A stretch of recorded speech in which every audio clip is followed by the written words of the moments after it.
Bonjour chers amis, petite réflexion ce soir parce qu'il faut aussi entretenir son intelligence.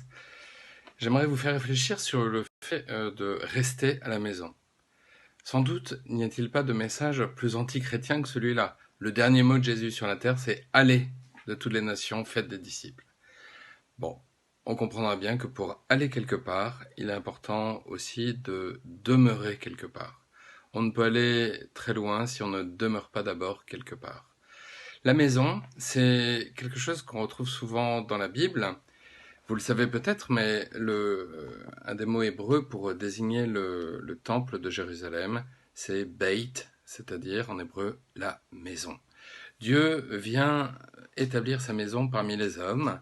Le temple que construira le roi Salomon, eh bien, c'est un lieu où Dieu accepte de laisser aussi résider sa présence. Non pas que le temple de Pierre enferme la présence de Dieu, ce serait tout à fait ridicule de le penser, mais en tous les cas, Dieu y fait résider sa présence. C'est dire combien il pense du bien de nos maisons, et nous-mêmes pour habiter nos maisons, et pas seulement y survivre, mais vraiment pouvoir trouver dans nos maisons aussi un lieu où Dieu nous précède. Et je pourrais même parler de la chambre, puisque au chapitre 6, verset 6 de l'Évangile selon saint Matthieu, Jésus nous le dit, quand tu veux prier, rentre dans la chambre la plus intérieure de ta maison, ferme la porte, ton Père est là dans le secret. Dieu nous précède dans nos maisons. Profitons peut-être de ce temps de confinement pour ranger.